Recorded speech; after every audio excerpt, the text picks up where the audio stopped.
Question, what percent does the top 1% pay in federal income taxes? None.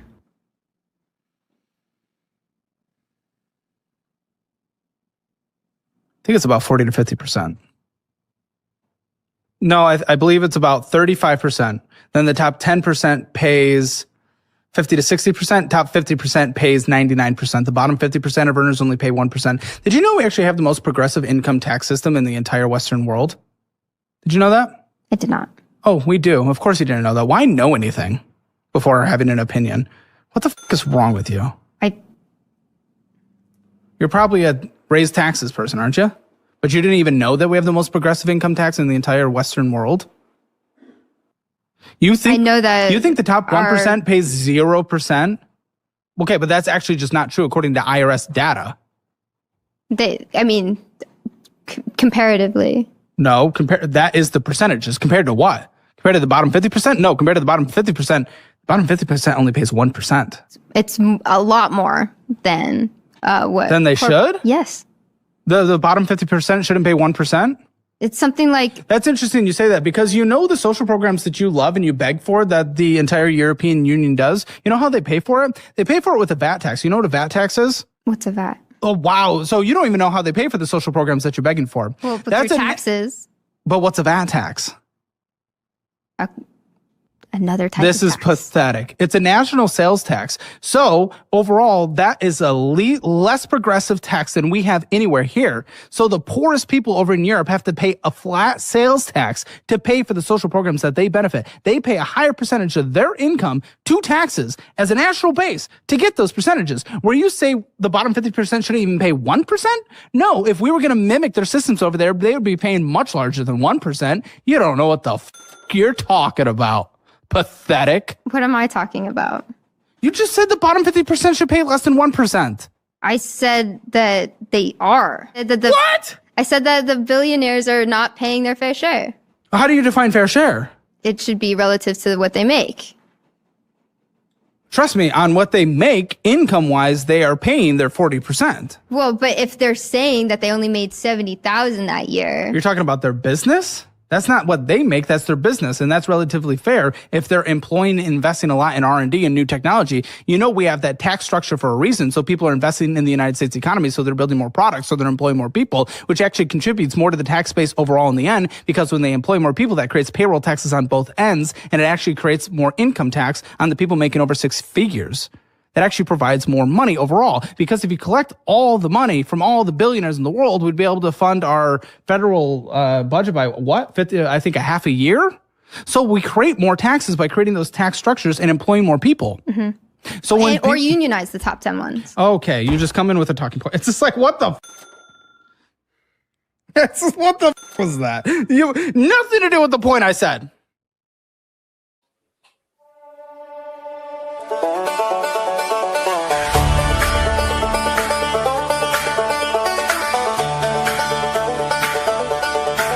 I'm not a doctor, but I play one on TV.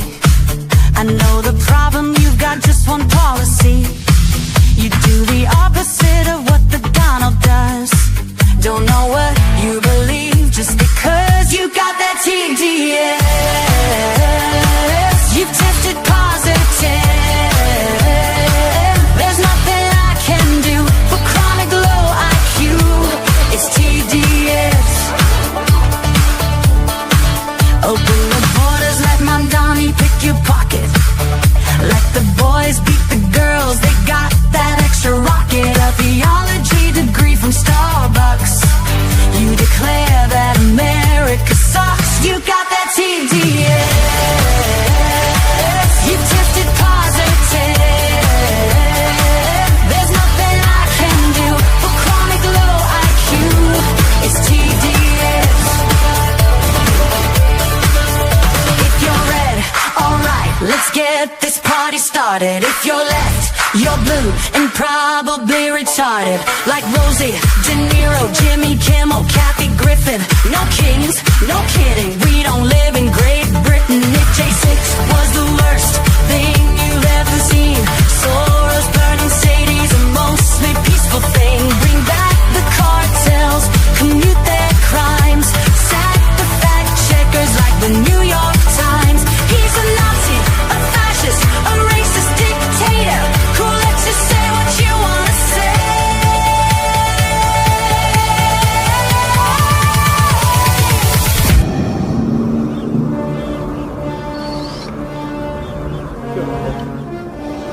Luke, I am your daddy. You got that TDS. You tested positive. There's nothing I can do for chronic low IQ. It's TDS. No matter what he says, you must be really dumb, 'cause you keep blaming Trump for your problems. Side effects of Trump derangement syndrome may include violent behavior, delusions, nightmares, insomnia, irrational hatred, hopelessness, anxiety, depression, blue hair, tantrums, inability to form coherent speech, difficulty maintaining gainful employment, and verbal diarrhea.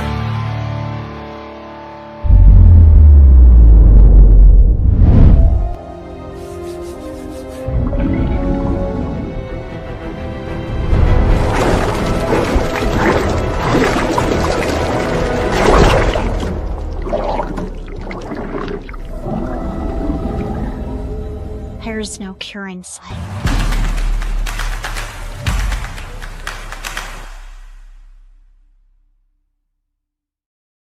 Hey guys, welcome to the program. For you today, I have something that's going to knock your socks off, just like it knocked my camera off. I've got something for you that's absolutely going to knock your socks off. Because you've actually, over the last 5 or 6 years together, you've actually gone through this process. You didn't understand that necessarily you were part of it, and you were kind of watching it unfold. I'm doing this because we have a untalked about crisis in our scientific and medical community. Yeah, think pandemic. That it's all based on phony science, phony meds, phony algorithms, the whole bit. It's called the replication crisis.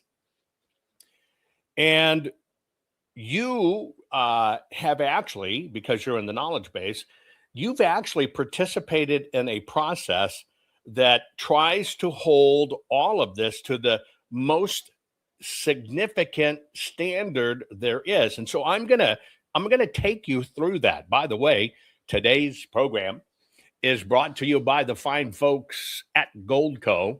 That's why I partner with them. I want you to understand that we're going to hit a time where our money is going to go digital. We're not going to be able to avoid it. We're not going to be able to avoid it. It's just that simple, okay? And when I tell you that, basically what it means is an event's going to come that's going to change all of our lives. And that event, okay, is going to be that money in the world, as you know it, is going to change. It's just going to change. You might understand this under the radar of why in the hell did they actually change the IRS and make it where if you deposit $600, it goes on to a register to the government. It used to be $3,000. Well, the reason that's done is so the government, not that you can keep tabs on all their money, you cannot, but they can keep tabs on all your money. It's going to be a pretty serious issue come the future, but it's been done. It's coming. And this is why you have to have gold and silver as part of your asset portfolio, a physical, right? A physical element in your portfolio. This is not hype. This is not fearism. It's just basically meaning you got to understand if everything's digital and somebody gets pissed off at you government wise, they can basically have a way to hold you hostage. And this is my main concern now is, wow, can you imagine what everything happened with COVID and everything else? That if the government, which we tend to piss off, decided to hold us hostage, and you'd have to fight it. Give you an example. They decide you posted something medically that they don't like, that they're upset about. So they decide to freeze your accounts.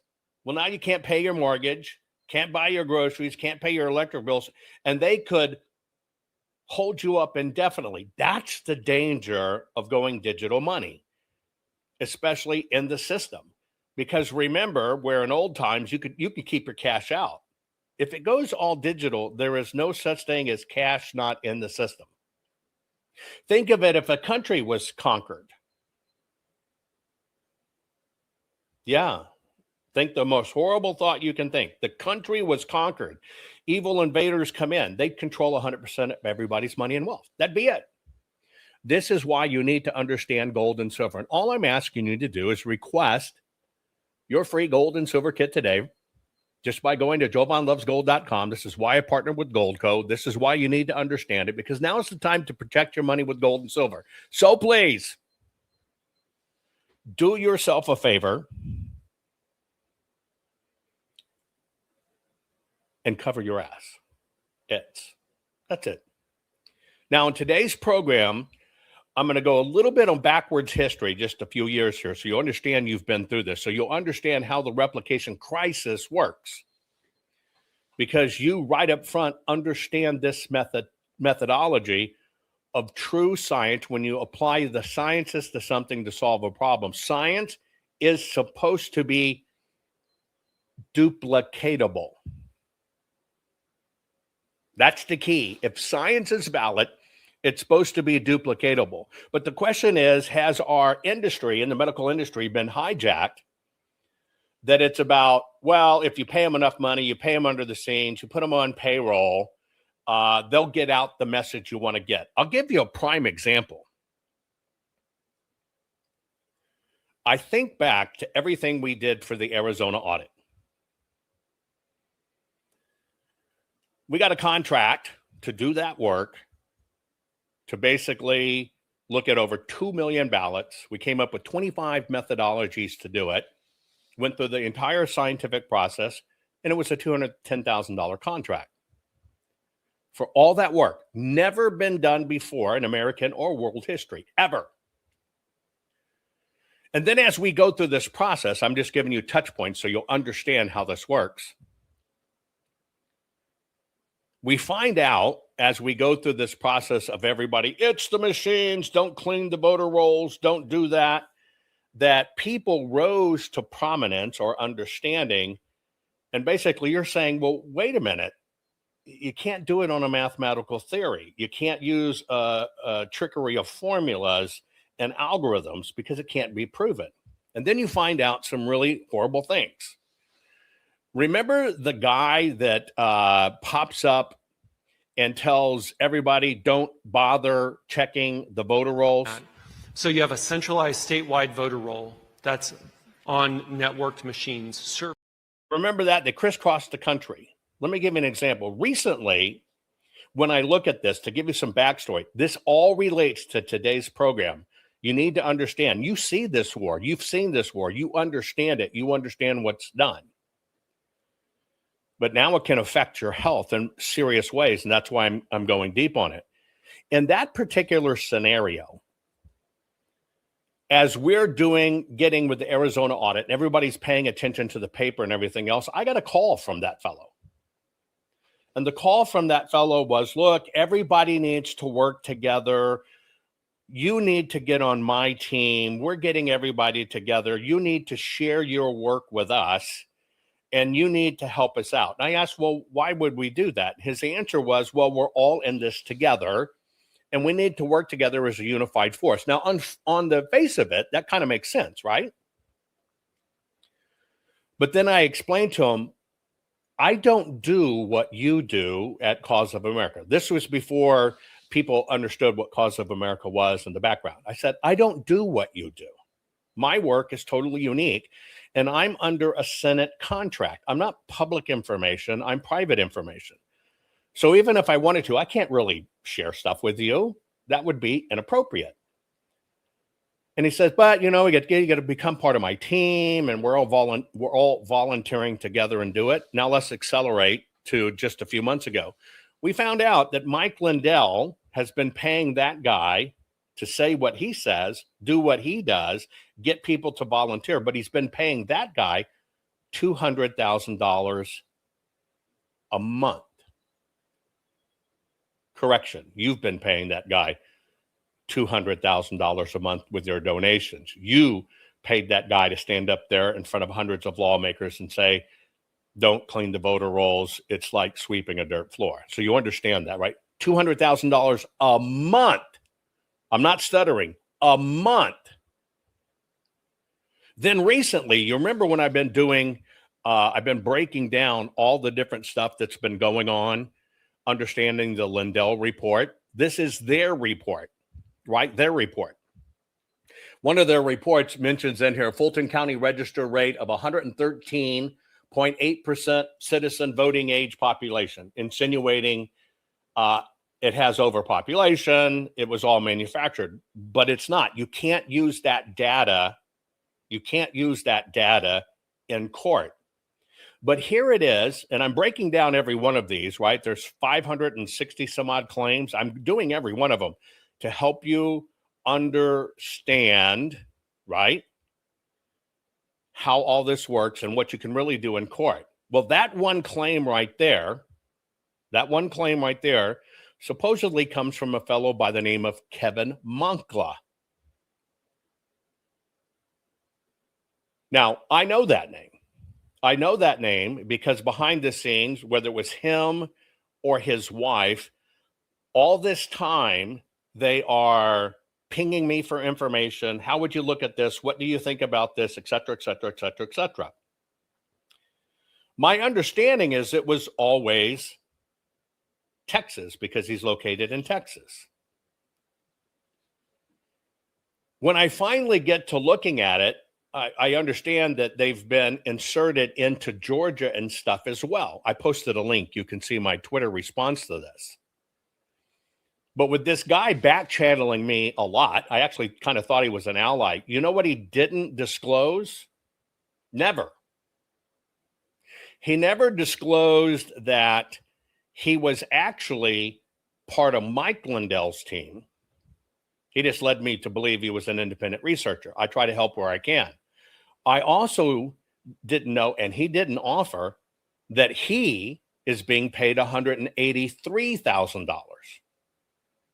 $183,000, which Mike Lindell listed in his filings as legal work. But this guy isn't an attorney.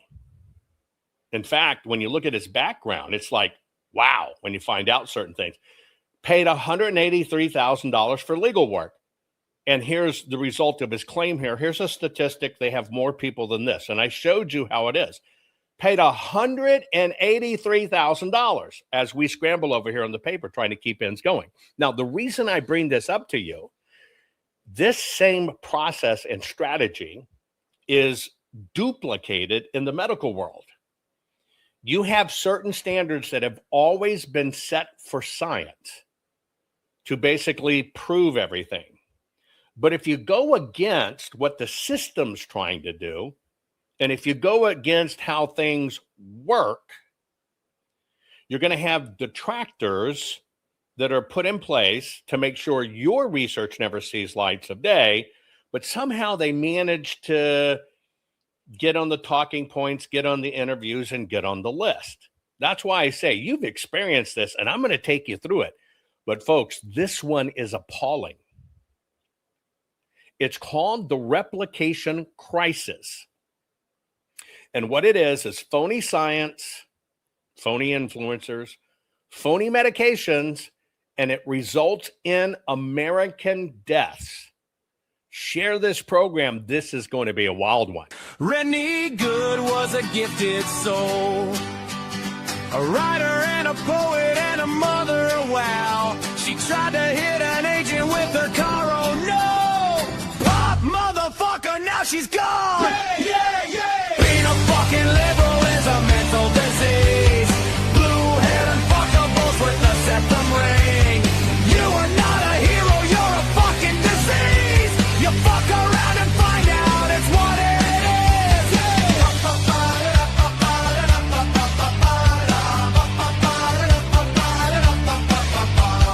Jeffrey Pretty was a Jewish homo. Started talking shit to protect a chomo. He was getting nicked when he pulled a gun. Bam, motherfucker, now you're gone. Yeah. Being a fucking liberal is a mental disease. Blue-haired and fuckables with the septum ring. You are not a hero, you're a fucking disease. Fuck around and find out what that is.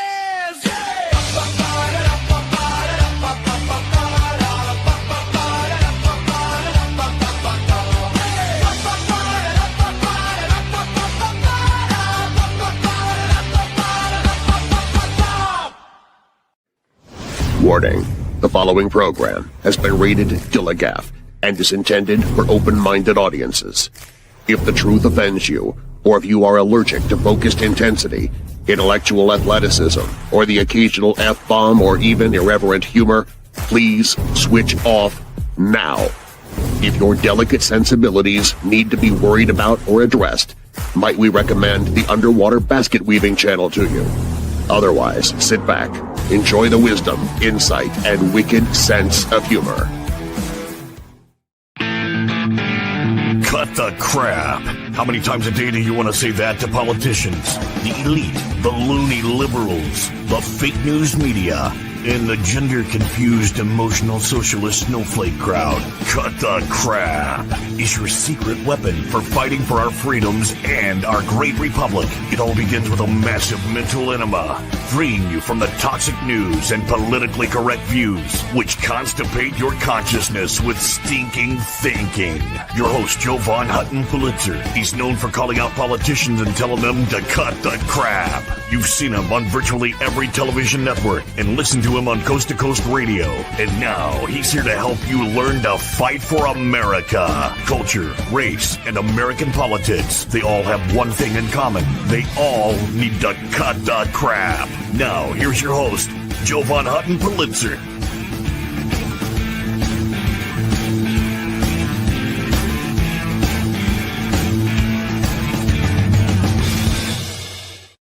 Okay, guys, we're going to get geeky a little bit, but it's something that's definitely affecting you, has affected you, and will affect your life going forward. This is something that's kind of on the hush-hush. This is something that's out of control. It's called the replication crisis. Phony science, phony meds, American deaths. Now, one of the things you should know about me, although people say, he's a treasure hunter. I have in excess of 200 patents in the field of medical science, medical testing, medical application devices, technology, etc. Over 200 granted patents. It is a field that I've worked in for a very long time. And in fact, it's that field in medicine, what I set out to change and improve in medicine to advance it for mankind, that led me to understand of what I could do in kinematics, which is how I looked at the audits, right? To understand what can I do in kinematic artifact detection. Because my first work was looking at the disease state artifacts within people's, it will sound weird, but bodily fluids. And that I could detect things that traditional science couldn't see. And I'll give you an example of one of my patents. You know how you have your mobile phones and you have little device covers on them? Well, that thing goes in your hand. How many times a day do you pick up your phone? Well, some of the breakthroughs I was able to do was you can put, don't think it a bad word, monitoring devices in your phone cover. Now, remember, because you have the computer in your hand and you have connectivity. Well, I can use the back sensor of this phone to monitor sweat, tiny, tiny, tiny microscopic sweat drops from your hand. I can do the same thing in your mouse if on a desktop. And by regularly looking at it, you can find out, is something beginning to cook in your biology, in your system, that could head you down a dangerous path. This is, I understand how science is set up. A woman figures out she has breast cancer. She palpitates, or asks me to palpitate and find, but she palpitates and finds a little pea size in her breast, goes, oh my God, I should get it checked out. Well, that means the cancer is there. The cancer is growing. I work in the space of, is cancer coming? Has the environment in your body been set up to predispose you to this? And also you can look at my patents. I have a lot of patents. I was the first one to do it. I was the first one to connect genetic testing and certain conditions in the bodies and using the DNA marker to head off to decide by DNA, are you predisposed to certain immunological conditions that will create you grief? I own that patent. I am the creator of it. And so what I show you today is a space I tremendously understand. It's part of my work every day you never see. It's part of my work that you deal with the worst bureaucracies in the world, right? Inside a multi-trillion with a T, multi-trillion dollar industry. Now that I set that up, I want to give you just a little bit of understanding of how everything is supposed to work when it comes to medicine, because what we're specifically talking about is medicine. But first, let me explain the replication process. Is that okay? Anytime you do anything in science, computer science, material science, agri-science, healthcare, it doesn't matter what it is. Anytime you break grounds in science, and it's going to be used for mankind, you are required to publish what is called a scientific reader. Now, I'm going to explain this to you. This, you've seen it before. You can get it if you want. For everything we did in the audits, to here it is, here's everything. You publish a scientific reader for the scientific community, or in this case, the forensic community at large. Now, why do you publish one of these? And this is why I said, you've been through this. I want you to understand it. You've seen it work, but it has now gotten uncoupled and broken within our medical system, and it's killing folks. Okay? But here's the deal. This is what's called a scientific reader. Now, you do that. This is not where you find, well, what were the results of your test? This is not what were the results of the audit. This is, if you have the data and you want to duplicate what my team did, then you basically follow the methodology, because this is published for the whole world to see. Here's why we did it, why we chose it, etc.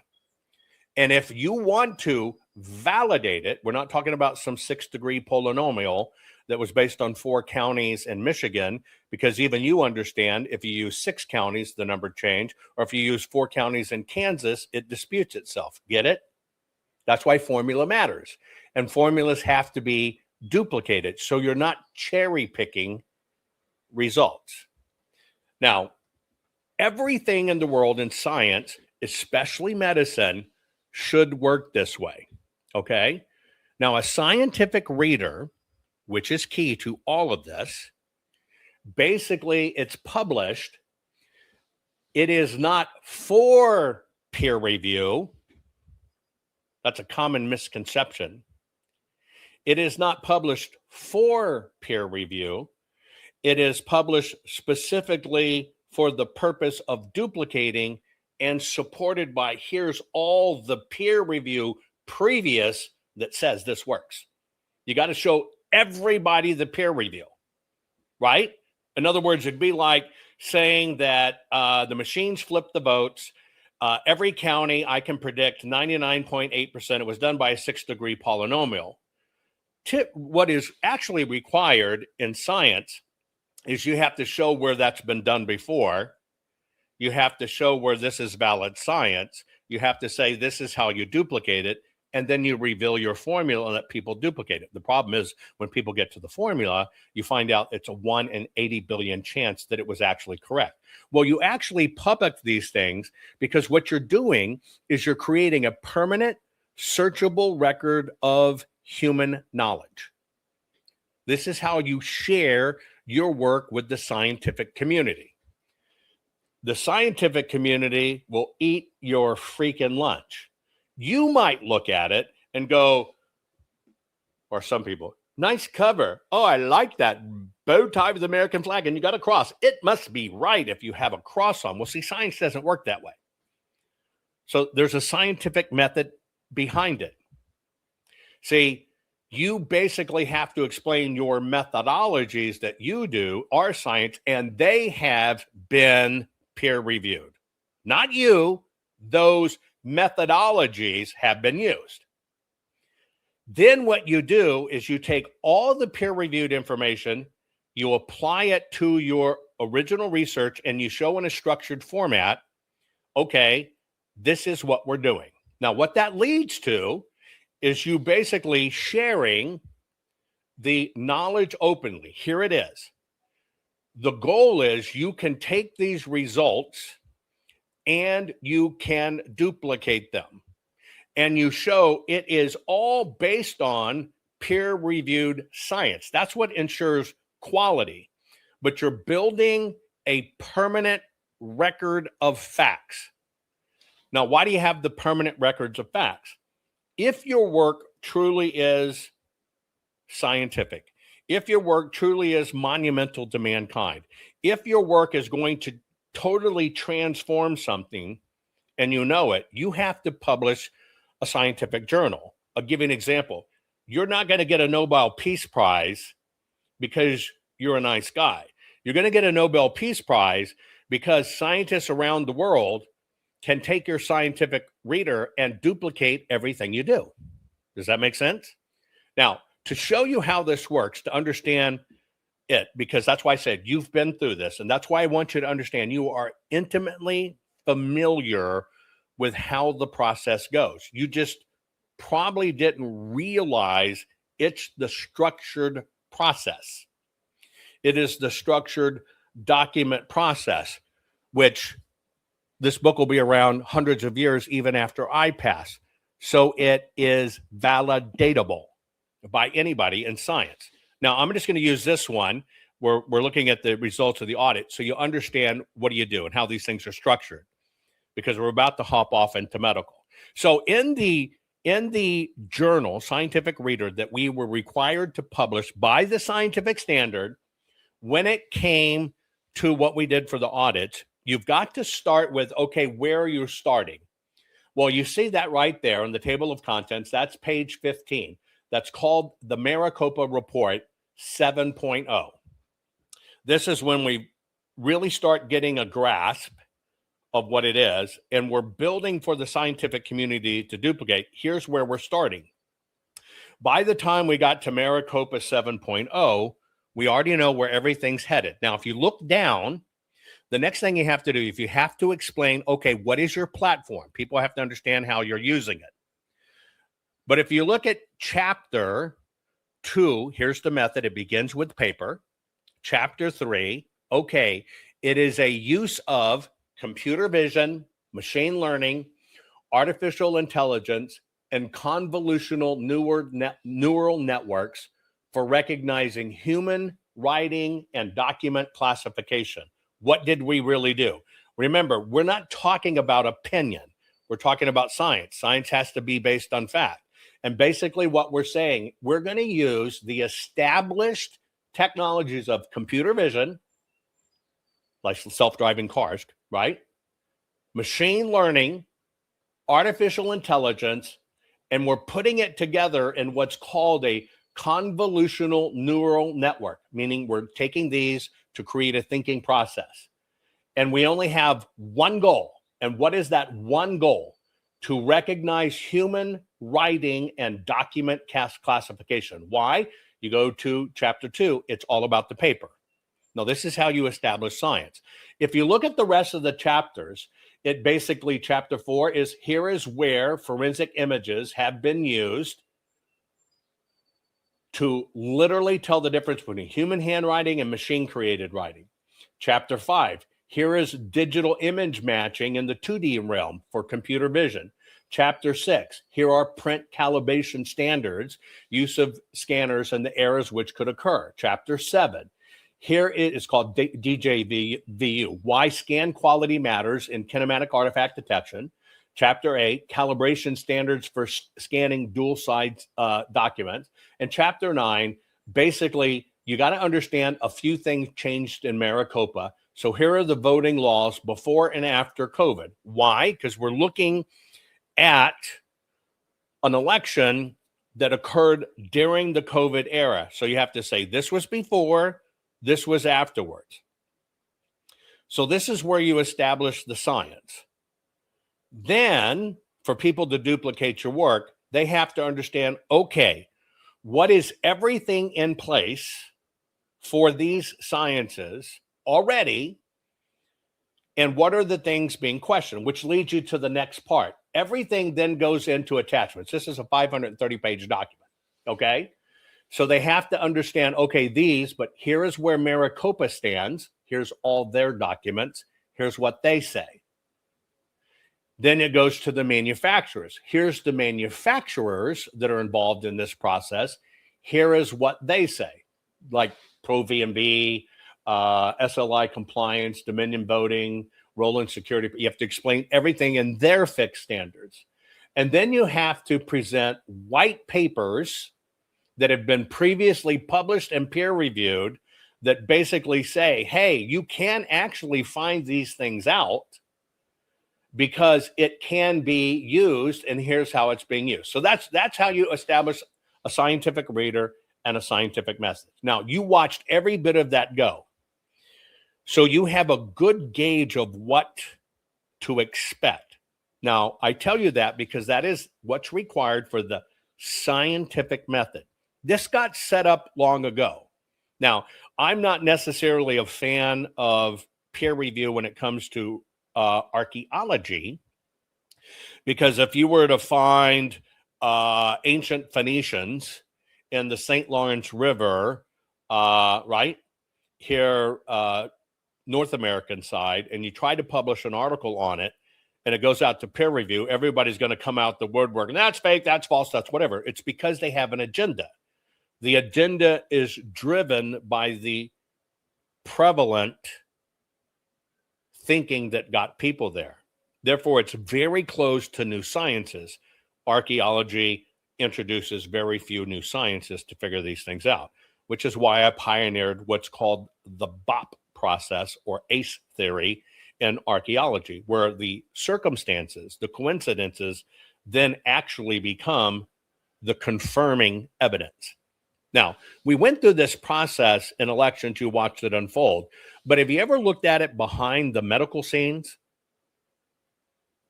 Let me tell you what's going on behind the medical scenes, so you understand a raging controversy that the news isn't talking about. We have peer review, high impact editors in most of the journals. that are the most high impact saying that they don't believe what is being published in those journals is trustworthy anymore, and no one cares. Now imagine if the editor of the New York Times came out and said, I think more than 50% of what we're publishing in the New York Times is fake. You think that would ruffle any feathers? But when Marcia Engel does that as the head of the New England Journal of Medicine, it doesn't even make the nightly news. No one's talking about it. The BMJ, the Lancet, all of those editors have come out and said, we have a huge problem. We can't replicate this research, and we actually don't even know who did the research. In some cases, they're going back and trying to find the labs where the research has been done in Iran or China or wherever. The lab doesn't exist. So when I tell you that everywhere we've looked for corruption, we've found it, this is what I want everybody to really take away, because it's not just health. It's literally, the corruption it's penetrated everything. Now, let's put it into context to something you understand. If you were to look at me as an inventor, one of the first peer reviews I go through for anything I do is the United States government. And that's just getting the patent prosecuted. They are peer reviewing it at the scientific level to basically determine not only is it valid, which doesn't matter as much, but are you infringing on something else? In one patent, you're basically defending your case on average against 70 other things out there. That's known as prior art. So you're building a case study with the United States government against those 70 things, 70 different things, 70 different ways to prove it to the patent office it's valid. And then when you understand it goes through that process, you're doing that 190 times over. Why? Because there's 190 individual countries out there that if you're going to do a global patent, you want your patent in. Yes, some of them are consolidated, but you still have to fight them, prosecute them one-on-one, pay the fees for them one-on-one. Now, as your body of work is out there, then people start studying what you created, okay, in their work. That is basically what's called a peer review citation. They look at your work, they look at what you said, what you established, they go, wow, this is great. I can make it better. Let's do something else. Now, if you were to look at my body of peer-reviewed citations, it's an ungodly number that exceeds 10,000 individual citations, references, and peer studies of my body of work. So I'm sharing this with you because I want you to understand. I understand completely how it works. But let's go back to our words. Here it is. Systems are set up to make sure the science is good. This is one thing that pisses me off about election integrity that I complain about, right? That we're using failed physical and failed legal sciences to try to prove something that we can all prove, that our elections are corrupt. But see, science cuts two ways. Either science is presenting a provable fact, or they're trying to present bullshit as science, which is why I told you I was absolutely floored to find out the quote unquote author of this fact that Fulton County registration data rate of 113.8%, right? That's not scientifically provable or fact in a court of law. But then I find out that Mike Lindell paid $183,000 for that. Excuse me. Your donations to the Lindell Fund allowed a person to get $183,000 and basically put out that fact they put in their report. But then let's think of it as court of law. That person, just like Dennis Montgomery, couldn't appear in a court of law, just like Conan Hayes couldn't appear in a court of law, all this questionable stuff. Holy shit, this person has one of the most egregious court adjudicated items that are normally criminal that are off the freaking charts, that it was ordered by the court to pay a $3 million punitive fine. That person could never sit in a court seat ever and be taken seriously. He has no basis in it. But why did the industry pay $183,000 for the report from somebody they could never put on the witness stand? Now, that's what she's talking about across medicine. You experienced this in COVID because we're now finding out all of the COVID supposed science journals were all kinds of people that came out of nowhere with no backgrounds making claims, but the claims could never be validated. I want you just to listen to her one more time. Listen to what she's saying. We have peer review, high impact editors in most of the journals that are the most high impact saying that they don't believe what is being published in those journals is trustworthy anymore, and no one cares. Now imagine if the editor of the New York Times came out and said, I think more than 50% of what we're publishing in the New York Times is fake. You think that would ruffle any feathers? But when Marcia Engel does that as the head of the New England Journal of Medicine, it doesn't even make the nightly news. No one's talking about it. The BMJ, the Lancet, all of those editors have come out and said, we have a huge problem. We can't replicate this research, and we actually don't even know who did the research. In some cases, they're going back and trying to find the labs where the research has been done in Iran or China or wherever. The lab doesn't exist. So when I tell you that everywhere we've looked for corruption, we've found it, this is what I want everybody to really take away, because it's not just health.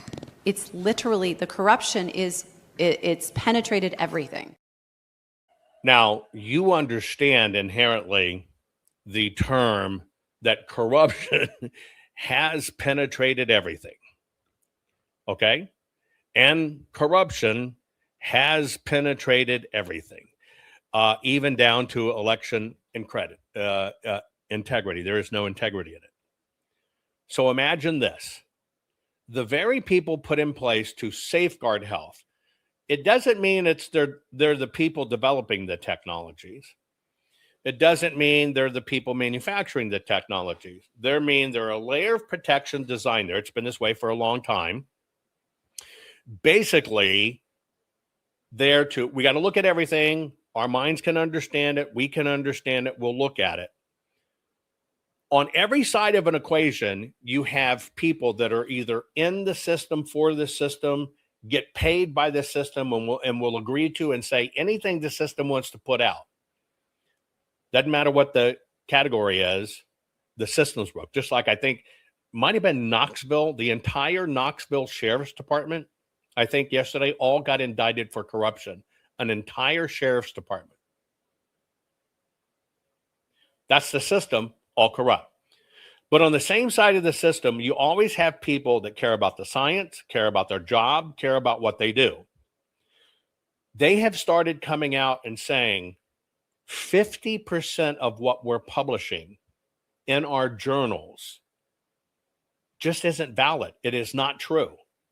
And we are being forced to publish it. Just like you were told that ivermectin was horse paste and didn't work. You understand what I'm saying?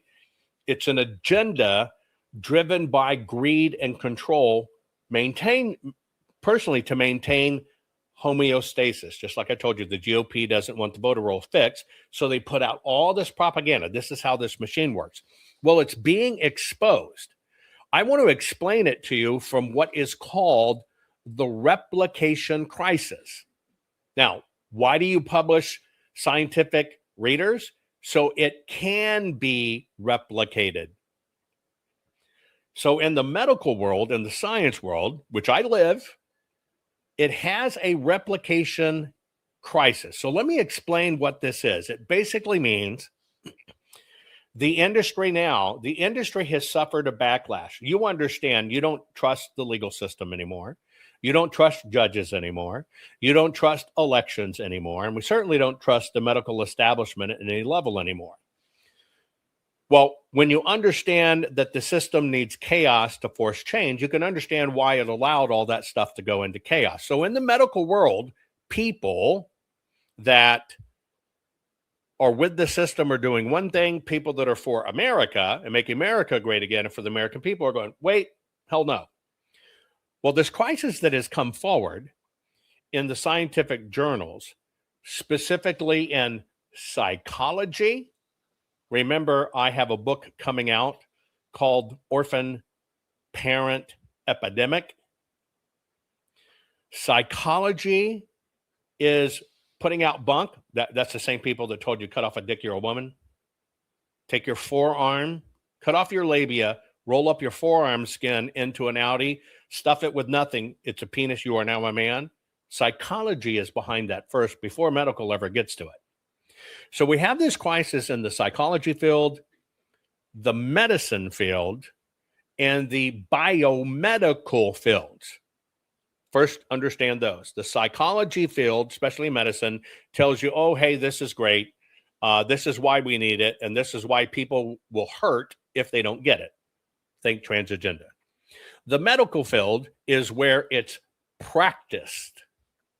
Yes, we've got to do this $189,000 surgery on this toddler because in the womb it was really trans and the mom knows that. And therefore, we're going to remove this little bitty tiny girl's mammary glands. We're going to do it now so there's no scars so she grows up a boy. That's the practice field where it's implemented for money. Where it's developed for money, right? Where it's developed for money is the biomedical field. That's where the test or the pieces or the drugs or whatever are created. This section manufactures it, sells it to this group that gets it implemented, put in health insurance plans, and these people over here justify why it's right. Right now in the United States of America, what is coming out, it started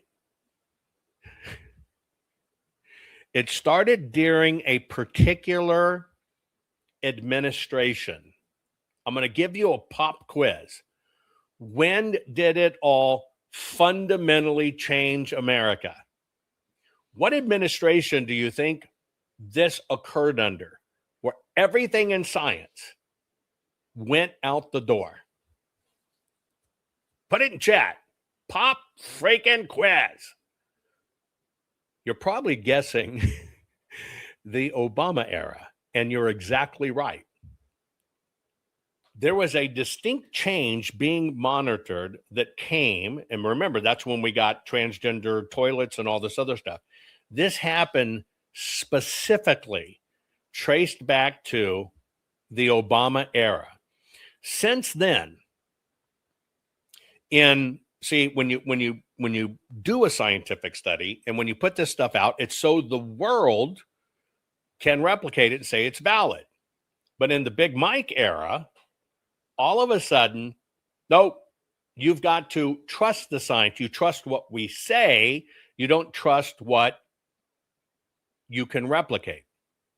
Since 2010, it looks like all of the scientific journals that are there as a failsafe to protect the health of Americans, that 60% of everything submitted could not be duplicated.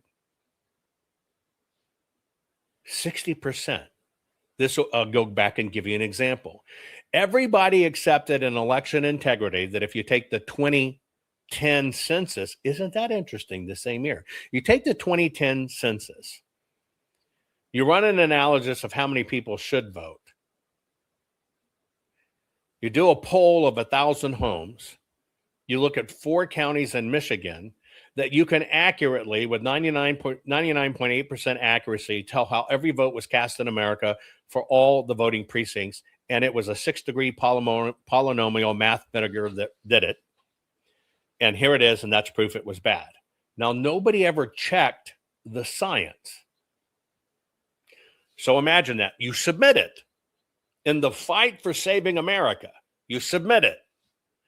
What they don't want you to do is they don't want you to check and replicate it. But what they do is they put it out there on a 475 city tour. They put millions of dollars into it, all telling you time, I'm not getting paid. I'm not getting paid. Well, they're funneling it through other organizations to convince you it's true. But then invariably, science comes along and goes, how did you come up with this again? And they take every fact that's ever been claimed and they basically do the math. Now, what people got told in over 500 cities and lawmakers got told was true, when science was put to it, it had a 1 in 80 billion chance of being correct. You could win the mega lottery every day of the week, of the month, of the year for 100 years easier than this actual fact being true. Now, that's why I said you've been in on this, you've seen it happen. Well, we now know that in our medical industry, pre-medical research has been captured, psychology has been captured. That's why kids are cutting off parents. And nobody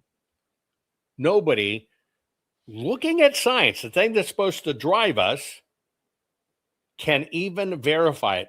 But it got published, touted, promoted as fact. Now, one of the key things here where they do this smoke and mirrors is called p-value, but I won't bother you with the mathematics of it. Basically, what they do is they use a failed premise of what's called ridiculous initial sizes. So let me ask you a question. Could you predict the outcome of the 2020 election using a 2010 census, which, by the way, we know the censuses are bad, and what you think happened in 4 counties and knocking on 1,000 doors in America? Can you tell what happened to a 99.9% accuracy? This was it. No, because why? The sample size is too small. Same things happen in medicine. Then the other issue that's coming on is the research practices. How did you do it? How did you figure it out? Right? Now, this comes into a category called selective reporting of outcomes. In the medical field, they'll find one way to justify it, and then that becomes the outcome. I'll give you an example. Let's use 4 counties in Michigan that had an audit, and we'll make it apply to this theory over here to make it look like it's right. Whereas if you took those 4 counties in Michigan out and you choose any other 4 counties from any other state, and we have 50, it would never even get close and it wouldn't even look at it. That's called reporting of questionable outcomes. It basically favors biased results. And it is 100% weak statistical methods. Now, let me ask you a question. Your doctor tells you, oh my God, you have a fractal polynomial. And Jovan, we got to do something about this right now. I'm going to put you on this brand new prescription for people who suffer from fractal polynomials. You've got to get this filled and you've got to take it. You got to take 2 pills a day. Even with insurance and discounts, it's going to cost you $900 a month. And you're probably going to be on it for the rest of your life. Now, who benefited in that process? The psychologist, the doctor, and the system. But you find all of it, fractal polynomial, is total bullshit picked out of the ass with a hidden agenda. This is what's going on in the medical community. Here's kind of how you have to think about it. You read about an incredible breakthrough drug that says that back pain you suffer from, that spinal cord that was bruised, those discs in your back that were being destroyed or whatever, we've got this drug, right? And it's going to fix it. And you're reading it in scientific journals. Now, imagine you read something like that, but then you find out that when other scientists tried to validate what was being claimed, same thing in elections, when other scientists tried to validate what was being claimed, you find a few things. You find out nobody, not a single person on the planet can duplicate and get the same results. Not a one. But then you find out, even though all the results fall apart, that somebody behind the machine was paying money to get it promoted. So in public opinion and greater opinion, it would look like it was valid. And therefore the market, meaning people, would basically accept it as truth. And by the way, that money, part of it goes to the scientific peer review organizations. Why? Because the drug companies get to buy ads on their channels and books. Yeah, if you sell pillows and you can make $1,000, $2,000 a month, but don't you ever go against what I say or you're not going to get any commissions. But you follow what I'm saying? This is the crisis that's going on right now in all of medical and biomedical research, 100% across the board. Everybody's experiencing it, but the system won't talk about it because we had this unique effect, which was used to pull off the pandemic. Trust the science. Trust only the people we put in place to tell you what the real deal is. Now, the Lancet, which is where you want to be in this when you're innovating, the BMJ, the Biomedical Journal, you want to be there. They say, and they let you assume there is a peer review process. Now, this too works double-edged. Since people that understand a bit about science, what they're doing is submitting junk, which cannot be duplicated, but there's so much financial pressure behind it. They let you assume it's peer-reviewed.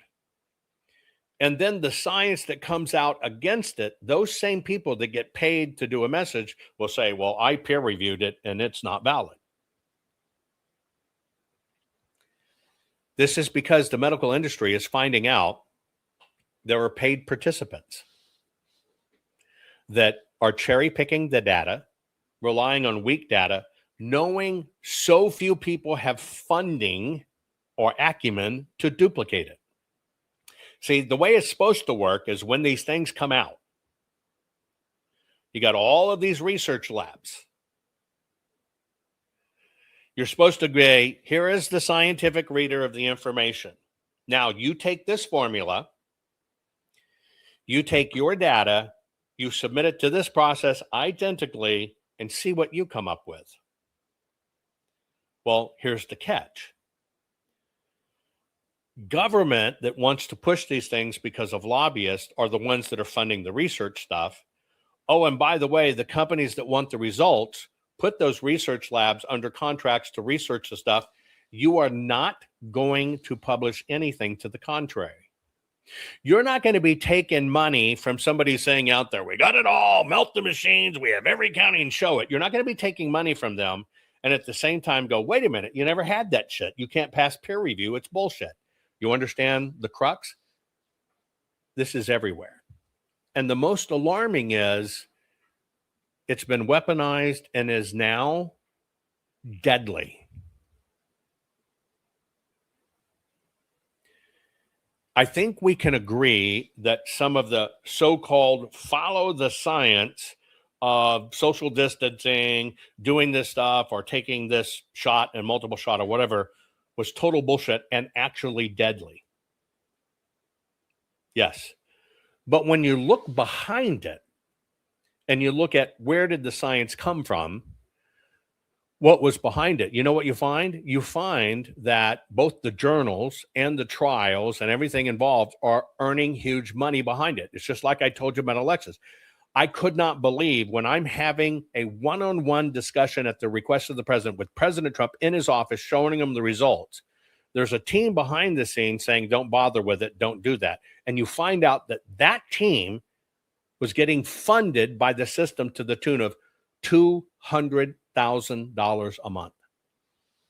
The same thing has happened in medicine. You find out somebody who has no background in elections says, well, it's 113% in Fulton County, and here's what really happened.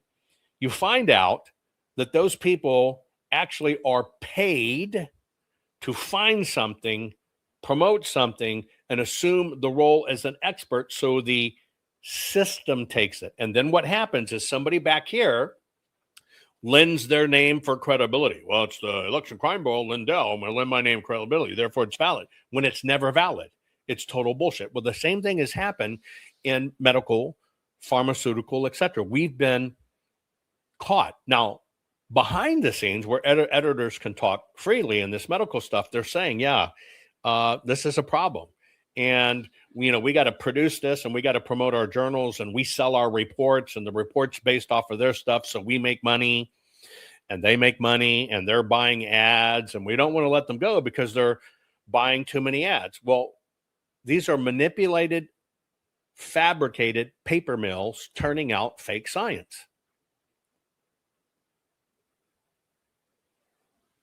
And look at the devastation with just the pandemic, what it wreaked havoc on us. COVID is the prime example. It's only coming out now. I think a lot of that because of RFK Jr. It's finally coming out that it was all crap. But see, the system benefits anyway, because the system, in wanting chaos, wants every institution of trust destroyed with the public. All of this is supposed to be valid science. Valid science by researchers, innovators, etc., that have the background to create it. But you find you got this substitute group in that really don't even exist anywhere. They don't have a science background. They don't have any research background. They don't have any technology background when you look at them, but yet they're putting out reports. This is what has been duplicated across everything from environmental science, climate's warming. That's why they changed it from climate crisis to climate change. Science catch up with it. And what happens is the broken gatekeepers of the system, because there's money involved, they gather around what they're getting promoted to pay, what there's value and association to do. When gatekeeping is designed to keep out weak or fraudulent research. Why did the world believe that the election was run by a 6-degree polynomial? Because somebody poured money into their appearances and stuff, telling you that was the case, when science tells you it is not possible, it's crap. All the time you see nothing happen, right? Public confidence gets eroded. Now, all of this points back to what's called the perverse incentives within academia. If you want to validate something that's not valid, especially if there's a monetary component behind it, all you got to do is buy off academia. Now, in the medical world, it's academia. In the election integrity world, it's not academia. You just buy off other influencers to basically push your shit because enough people believe it. This is it. And what it does is it actually encouraged the system to be gamed. And that's what's happened. And you can see how it's happened across everything. Environmental science, food science, why we can have all these ingredients in our food, other countries won't even allow it. It's right. It's perverse incentives. This is why in the medical world and then in our country, we have an epidemic of chronic disease, obesity, diabetes, heart disease, promoted by flawed guidelines. Look at the system crumbling right now in SNAP, because it changed from buy all the cookies and shit you want, don't eat real food, and here comes a system or administration that cares and goes, shit, no, it's going to be done by science. Science says that kills you, right? And then all of a sudden, it changes and everybody goes apeshit. You're watching it happen. It's called buying influence. Right now, in the medical world, let me tell you how they pull it off in the medical world. Ready? Get ready.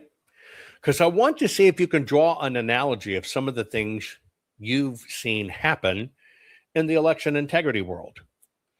The way to buy influence, which these pharma companies do, is they fund research. Yeah, let's pay somebody over here $200,000 a month to do this opinion. Or we'll pay this person $183,000. We know that all we can find they ever did was a graphic artist with no business background, but they know what happens in elections. Let's pay them $183,000. So you can recognize that. The next thing to do is, ready?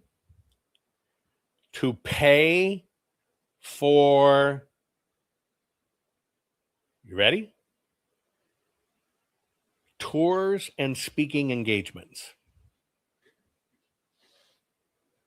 Oh, if this doctor will say what we want, we'll put them on a tour.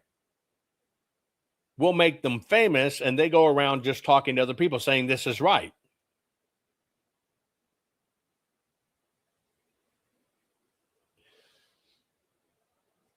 The next thing they'll do to pull this off in the medical world is they will hold and pay for conferences and live events where we'll bring in our speakers we approve. We'll hold a conference with a name on it. You'll look like it's the best of the incredible best, which we just bought key names to be there to speak, so you think it's good, but it's really our agenda. Here's the next one. See if it resonates with you. Then the pharmacy companies will fund independent research groups. Those research groups are named Let's Protect the Health of America, Patriot, I'm a Patriot, and You're Not system. And then what we do is we pay them consulting fees because they're helping the cause, when what they're really doing is creating an echo chamber of taking this is what we need people to know, and it looks like all these guys agree with it, and they're all different organizations, where when you look underneath it, they're all funded.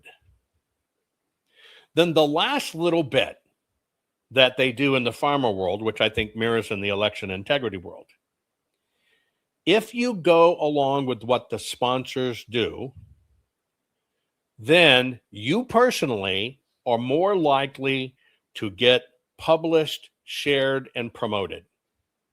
Oh, by the way, and if you have any dirt, we will never talk about your dirt. We'll hold you up. Can you see a pattern here?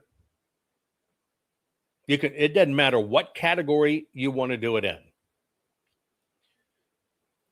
What we're talking about, folks, is how all of this is infiltrated in the replication crisis. Phony science, phony meds, American deaths. That's why they'll tell you, nope, we got to do this TransCare for a $200,000 medical procedure because a kid might suicide himself, and we've got to save the kids. Can you see how this is? The replication part should be the science and the facts. The replication part is turning this out into a system that actually creates corruption in the system, and where you're looking at things that are supposed to be truth-telling, that you're looking at for truth. Basically, you can't find anything, but you sure can track down what? A lot of fucking money tied to it. A lot of money tied to it. And the healthcare world, what we need, want, and should be doing is creating genuine breakthroughs. But they're not promoting genuine breakthroughs, genuine knowledge, just like in audits. What they're promoting is profitable treatments. Now, just like in elections, in healthcare, the human cost to all of us is enormous. In the medical world, it might cost American billions of dollars of failed crap, but it's their money paying for it, or the healthcare system, which is still passed on to you. Or in elections, we get bad officials. We get nothing solved. We chase squirrels and we lose trillions in the process because our government's overtaken. This is the same thing. In the medical world, what's going on is this is no longer translating to better health. It's translating to better profits. It's all being based on incredibly shaky results that cannot be duplicated, but the system is relying on the advice of so-called experts that, in fact, the actual industry that's benefiting from it created. We're trapped in this system many ways.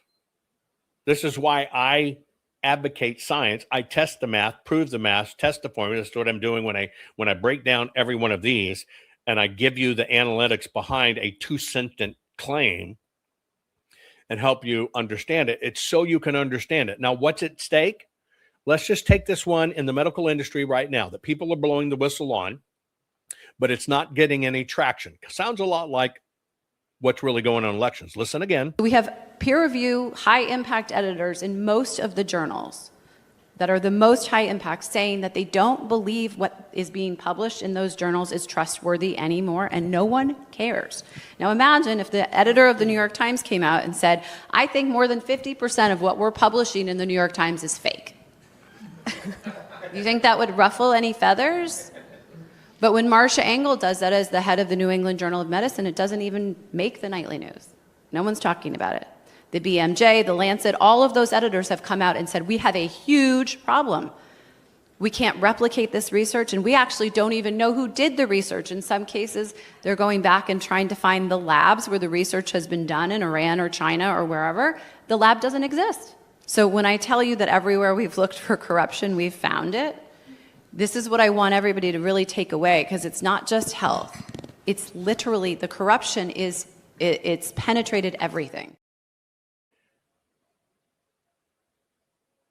This is an epidemic that needs to be treated. The system, once again, it all kind of coincides with the Obama administration. These things just keep on pointing back, keep on pointing out. Something fundamentally changed. But he did promise to your face to fundamentally change America. They did. Folks, that's why I tell you, if you are not digging deeper and take the time to feed your brain, because we're the cure, you have been captured. The global pharmaceutical market is $2 trillion. In 3 years, it will be $3 trillion.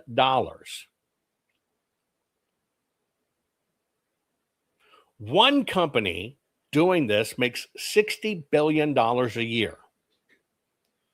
They create money for everything, but that's where you find the incestuous mingling. You find out a lot of this in election integrity is tell you, you see all these nonprofit names, but you find one common funder behind it that never disclosed they're funding it. Right now, if you were just to look at lobbying spending for the medical part of it, same thing goes on in election integrity. Somebody takes in $20 million claiming this and this and this, and we're going to find it, we're going to fix it. Then comes out midterms or 2022 and says, well, there was nothing really wrong in 2020, but raise more, raise more, raise more. The lobbying effort pays people in D.C., just in the medical field, to go hold up the phony science. $290 million a year. You're finding out some of these journals, right? Because here's what happens. These guys send in reports, the journals publish it, and then they say, well, we want to republish what you publish because it's got your name on it. We'll pay you for that, even though it's our work. Sometimes these organizations, to get a pay to promote, to use their name on it, are getting $1 million a paper. We're going to publish phony science. We're going to get you to talk about it on your airway under your name, but we get to use that you're publishing it on your airway under your name, and we're going to pay you a backwards fee to license that because it's going to be using your name, and you're going to get $1 million a year. That is called deep interdependence. This deep interdependence, you have to dig to understand. It all is buying influence. It all is buying influence. This is something I think you should pay attention to. We're going to look to bring you some hardcore numbers in the medical field, but you can apply this to everything. And that is why when you really look at these things, whether it be medical or whether you look at election peddling, it never withstands peer review or digging into it, when they'll also at the same time telling you, no, we peer reviewed the other, and that doesn't work. That's the con. This is why I regularly talk about, folks, we've got to cut the crap. And it's culture, race, and American politics. Let me remind you of a few ways in election integrity this is mimicked. Once again, listen to what she says. We have peer review, high impact editors in most of the journals that are the most high impact saying that they don't believe what is being published in those journals is trustworthy anymore, and no one cares. Now imagine if the editor of the New York Times came out and said, I think more than 50% of what we're publishing in the New York Times is fake. You think that would ruffle any feathers? But when Marcia Engel does that as the head of the New England Journal of Medicine, it doesn't even make the nightly news. No one's talking about it. The BMJ, the Lancet, all of those editors have come out and said, we have a huge problem. We can't replicate this research, and we actually don't even know who did the research. In some cases, they're going back and trying to find the labs where the research has been done in Iran or China or wherever. The lab doesn't exist. So when I tell you that everywhere we've looked for corruption, we've found it, this is what I want everybody to really take away, because it's not just health. It's literally, the corruption it's penetrated everything. Now think about 2020, how it fundamentally changed us and what was promoted, who got paid to speak, who got paid to tour, who got exposed. Did you know one man changed the entire face of election integrity in the USA in 2020? Here is the story. Maybe you have heard it. One man, supposedly, infiltrated an Antifa Zoom call in September 2020. Allegedly, on said call, a voting system company executive said, "Don't worry about the election. Trump is not gonna win. I made fucking sure of that." What was the evidence of such a call ever happening? Nothing. Not a recording, or an email, or a phone record, or even a live witness. But it was not a total loss. For the voting systems company, that is. The voting system company filed $10 billion in lawsuits. Then the voting systems company was paid in excess in $1 billion in damages. A company which had, according to Dun and Bradstreet filings, 36 million in annual sales. The bogus claim enabled the voting system company to make 2,700 more times in these lawsuits than they ever made as a company. Every case which included the bogus story of I infiltrated an Antifa Zoom call was booted from court. On the other hand, the voting system company made out like a bandit. Question is, who was the real bandit? The voting system company, or the one man who claimed the story to begin with? Comment below. And then you take that story that got everybody sued, and what was the big amplification? Well, this was the big amplification. It was Mike Lindell. And oh, by the way, even though everybody had to pay through the nose, they just recently dropped the suit against him. How well does your bullshit meter work? Tell me if this passes your sniff test. Mike Lindell claimed to have all the PCAPs from the 2020 general election. Mike then held a cyber symposium to share the PCAPs proof with the world. Yet when the cyber symposium was held, it ended up not being about PCAPs or evidence, but was made about Tina Peters instead. You know Tina. She was sentenced to 9 years in prison. But get this. Mike presented 0 PCAPs at the cyber symposium, but he did broadcast that Tina may have stolen the data from her elections. Result? Tina goes to prison. But here is where it gets worse. Mike Lindell's expert on the PCAPs, Dennis Montgomery, never produced the PCAPs. Mike Lindell admitted in court that he never, ever actually had the PCAPs to begin with. And moreover, Dennis Montgomery could not testify in court about the existence of the mysterious PCAPs since he was a long-protected CIA witness. But here is where it really starts to smell. In Tina's case, the expert dolphin speaker was a fellow named Conan Hayes. He is the person which posed as a county employee to take the election data. But he could not testify on behalf of Tina Peters at her trial because, get this, he is a protected government witness as well. Mike Lindell is 2 for 2 in his choice of experts, while Tina Peters got 9. Where does this rank on your bullshit meter from 1 to 10? Answer below. This is why I tell you, you've actually watched this play out. You've actually watched how it works. And this is why you need to share this program. You've got to wake up. You've got to become a warrior for provable proof and knowledge, because that's the only way we can fight it. Please, I love you all. Share this program. Rennie Good was a gifted soul, a writer and a poet and a mother. Wow, she tried to hit an agent with her car. Oh no, pop motherfucker, now she's gone. Yeah, yeah, yeah. Being a fucking liberal is a mental disease. Blue-head and fuckables with the septum ring. You are not a hero, you're a fucking disease. You fuck around and find out it's what it is.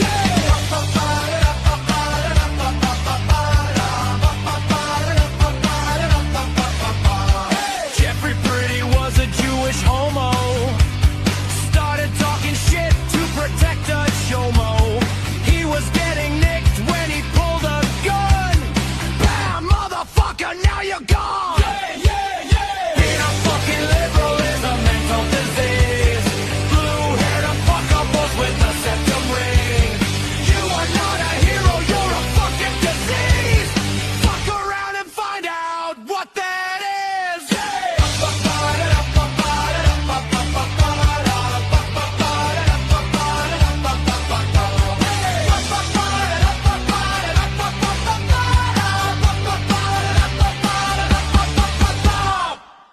On Election Day 2026, insurgent candidate Spencer Pratt looked like he might flip Los Angeles to the Republicans, edging out socialist candidate Nydia Rahman, setting up a runoff between former communist-turned-Democrat incumbent Karen Bass and the Republican Pratt. But then something strange happened.